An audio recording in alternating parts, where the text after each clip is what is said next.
আমি জানি না ভাগ্যটা আমার খারাপ না সাকিব খানের খারাপ। আমি প্রথমে এত বাজেটের ছবি আমরা প্রযোজনা করতে আসছি, শুরুতেই কেন আমার এত কিছু পোহাতে হচ্ছে।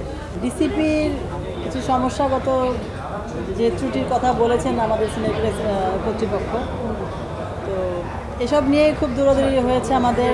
যেমন প্রথম দিন থেকে আমরা ডিসিপি কয়েকবার 3বার 4বার করে জমা দিয়েছি, তারপর ওনারা বারবার বলেছেন যে ডিসিপিতে ত্রুটি হচ্ছে, বারবার বলেছেন, তো আমরা বারবারই চেঞ্জ করে দিয়েছি।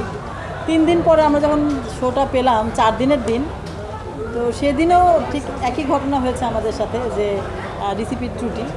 তো 4 দিনের দিন আমরা পুরোপুরি সলভ করার পরে, সমস্যাটা সলভ করার পরে ওনারা আমাদেরকে আশ্বস্ত করেছেন যে 5 দিন থেকে আমাদেরকে সব জায়গাতে শো দিবেন।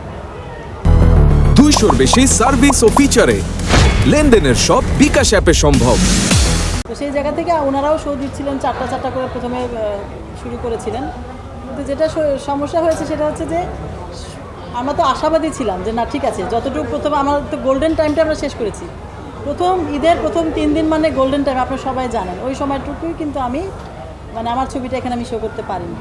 তো তারপরে যেটা হয়েছে যে 4 দিনের পর থেকেও যদি আমরা কন্টিনিউ করতে পারতাম, সেটাও আমি অ্যাটলিস্ট এটুকু বলতে পারতাম যে আমার এতটুকু আশা থাকতো যে না আমি কিছুটা হলেও বেঁচে যাচ্ছি। তো আজকেও আমাদের সীমান্ততে হাউসফুল ছিল, টিকিট সোল্ড আউট ছিল। সবাই যখন আসতে দেখতে, তখন বলা হচ্ছে যে এসির প্রবলেম হচ্ছে, তো এসির জন্য তারা টিকিট সবাইকে ফেরত দিচ্ছে, যে এসি ছাড়া ছবি দেখতে পারবে না, টিকিট সব নিয়ে যান। আবার কেউ নাকি বলছে যে অন্য ছবি দেখেন, এই ছবি তো আসলে এই হলটাতেই সমস্যা। আমার কথা হচ্ছে যে কর্তৃপক্ষের কাছে একটা কথা, যে সব হলে কোনো সমস্যা হলো না, প্রিন্সের হলেই কেন সমস্যা হতে হবে?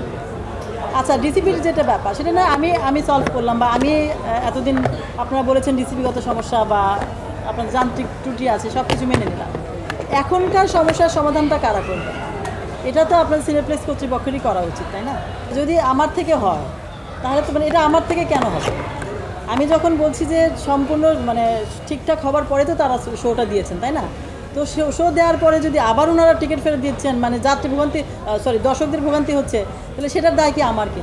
এটা আপনারাই বলেন। আমি আপনাদের কাছে বলছি যে আমি তো এখানে কনফার্ম হয়ে গিয়েছি আমার এখন ডিসিপির সমস্যার সমাধান যদি হওয়ার পরে তারপরেও যদি এরকম হয় যে টিকিট ফেরত দিয়ে দিচ্ছে, আমি এবং আমার ডিরেক্টর এবং আরও আমাদের আর্টিস্টরা বসে থেকে আমরা নিজেরা দেখে গেলাম যে ছবি পুরোপুরি ঠিক, কোনো সমস্যা নাই। তো ওনারাও আশ্বস্ত হলেন যে না সমস্যা নাই। তারপর দিন থেকে আবারও শুনলাম, পরদিন সকালবেলা শোটাতে একদম কেটে 10 মিনিট 15 মিনিট করে গান কেটে দেখানো হয়েছে। তো এটা কি আমার সমস্যা কিনা, এটা আপনারাই বলেন। সিনেপ্লেক্সের কাছে কথা বলেছিলেন কিনা যে এই ধরনের দর্শক যদি চলে যায় তাহলে আসলে ওনাদেরকে আমরা প্রপারলি যে খুব একটা পেয়েছি ক্ষতির ব্যাপারটা বলার জন্য সেরকম আমরা পাইনি। আমরা শুধু বারবার ওনাদের কাছে একটা কথাই বলছি যে কখন শো পাবো, কীভাবে কী হচ্ছে একটু এটা দেখেন, এটুকুই। ওনারা আমাদের সাথে যে খুব একটা যোগাযোগ করতে পারছি সেটাও না। আজকে আবু হায়াত মাহমুদ একটা সামাজিক মাধ্যমে পোস্ট দিয়েছেন যে সীমান্ত সংঘর্ষ আরও 2টো ব্রাঞ্চের কথা উল্লেখ করেছেন, যেখানে এসি নষ্ট, যেখানে প্রিন্সের শো চলছে, এবং কালকের মধ্যেও সেটা ঠিক হবে না। এবং উনি ওখানে এমন কথা বলেছে যে প্রিন্সের ক্ষেত্রে এটা হচ্ছে হয়তো বা উদ্দেশ্য প্রণোদিতভাবে এমন একটা টাচও দিয়েছে। এই ব্যাপারে কিছু বলবেন কিনা?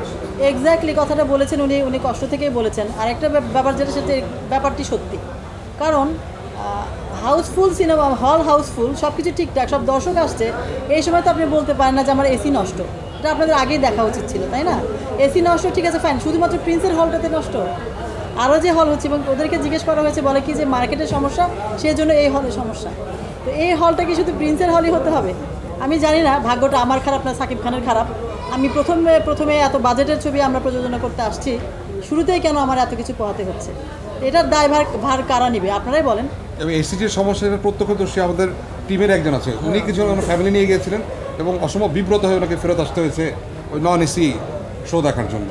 এটা আপনারা জানিয়েছেন কি স্টার সিনেপ্লেক্স কর্তৃপক্ষকে? হ্যাঁ, আমি একদম যখনই শুনেছি কথা বললাম, আমিও কথা বলেছি, বলছে যে দেখছি পর্যন্ত শেষ, তারপর আর কোনো কথা হয় না।